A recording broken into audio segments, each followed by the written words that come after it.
Sejarah genetika dan perkembangannya. Perkenalkan, nama saya Nurul Asari dengan NIM 444-222-0105. Perkenalkan, nama saya Novia Ramayanti dengan NIM 444-222-0039. Sejarah genetika dan perkembangannya. Genetika itu cabang ilmu biologi yang mencoba menjelaskan persamaan dan perbedaan sifat yang diturunkan kepada makhluk hidup.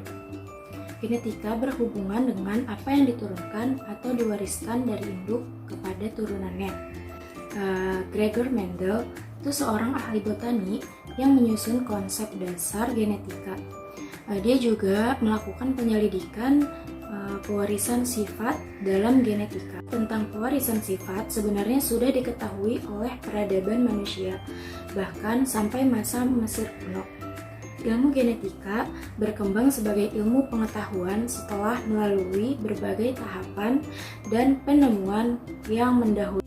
Nah, sejarah genetika sendiri ini sebelum tahun 1860 ada beberapa penemuan tentang perkembangan ilmu genetika. Di antaranya yaitu mikroskop cahaya, teori tentang sel, dan publikasi oleh Charles Darwin dengan bukunya The Origin of Species.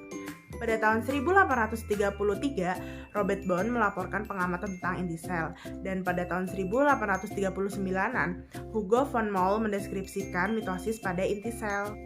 Nah, pada tahun 1858, Rudolf Virchow menyimpulkan semua penemuan tersebut dalam teorinya tentang sel yang terkenal dalam bahasa Latin Apophthegms omnicellula et cellula, yang berarti semua sel berasal dari sel sebelumnya.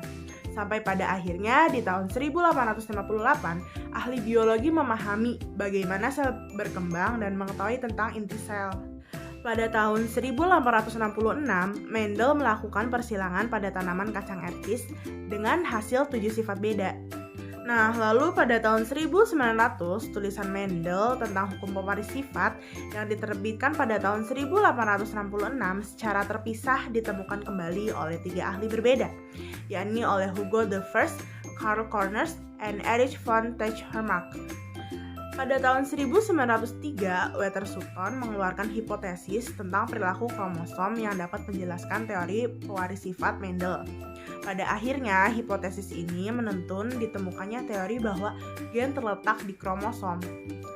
Lalu, teori dilanjutkan kembali oleh Albert Sturtevant yang menciptakan peta genetik pertama yang menggambarkan bagaimana gen-gen tersusun dan terpaut dalam suatu pautan pada kromosom. Lalu pada periode 1944 hingga sekarang ini, banyak ahli genetik yang melaporkan bukti-bukti penemuan mereka bahwa material genetik adalah DNA, bukan substansi lainnya. Dan yang paling fenomenal adalah penemuan tentang struktur DNA oleh Watson dan Crick, yang menyatukan teka-teki tentang DNA sebagai materi genetik yang sudah ditemukan oleh ahli-ahli sebelumnya.